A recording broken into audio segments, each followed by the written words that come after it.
Hi friends, ഇന്ന് നമുക്ക് ചീനാപ്പറങ്കിയുടെ ഇലയും കൊണ്ടൊരു ഉപ്പേരി വെച്ച് നോക്കിയാലോ. ചീനാപ്പറങ്കി കാന്താരിമുളകെന്നും പറയും. ഇത് ഈ തളിരിലയാണ് എടുക്കേണ്ടത്. പൂവും ചേർത്തെടുക്കാം, നല്ല ടേസ്റ്റാണ്. എല്ലാവരും ട്രൈ ചെയ്ത് നോക്കും.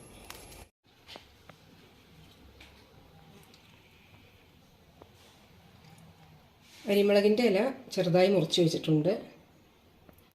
പാൻ ചൂടായിട്ടുണ്ട്. 1 ടേബിൾ സ്പൂൺ എണ്ണ ഒഴിക്കാം. കടുക് ഓപ്ഷനിലാണ്, വേണമെങ്കിൽ ഇഷ്ടമുള്ളവർക്ക് ഇടാം. ഞാനിട്ടിട്ടില്ല. 1/2 ഉള്ളി സവാള അരിഞ്ഞത് ചെറുതായി.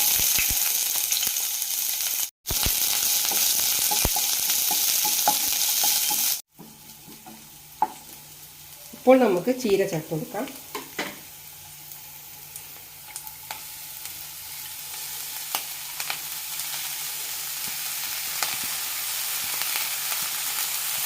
ചീരയുടെ ഇല മാത്രമല്ല, ഇളം തണ്ടുകളും നമുക്കിതിന് ഉപയോഗിക്കാം.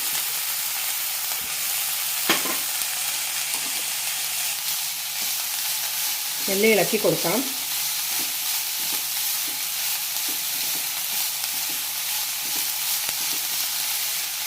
ഇനി ഒന്ന് അടച്ചു വെച്ച് വേവിക്കാം.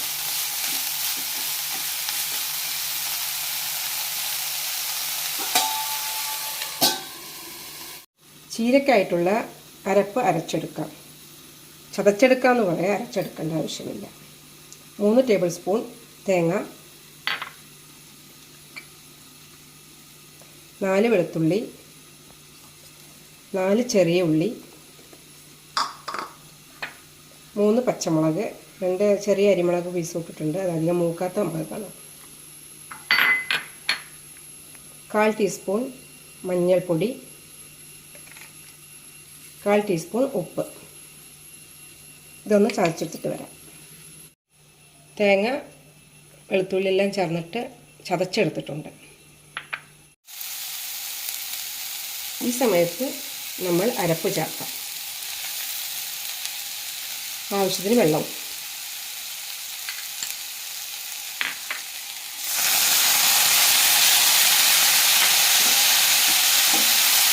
നന്നായി ഇളക്കിയെടുക്കണം.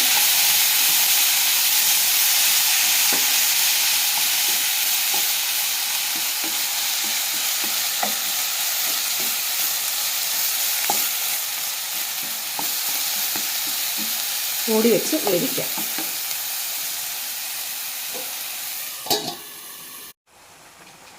ഇടയ്ക്കൊന്ന് ഇളക്കി കൊടുക്കാം.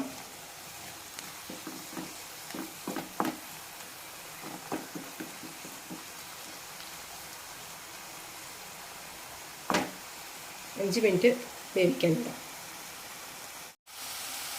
നമ്മുടെ ചീരപ്പേരി റെഡിയായിക്കൊണ്ടിരിക്കുന്നു.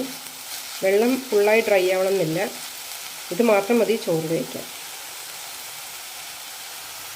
കാന്താരിമുളക് ഇല ഉപ്പേരി റെഡി ആയിട്ടുണ്ട്. എല്ലാവരും ട്രൈ ചെയ്ത് നോക്കൂ.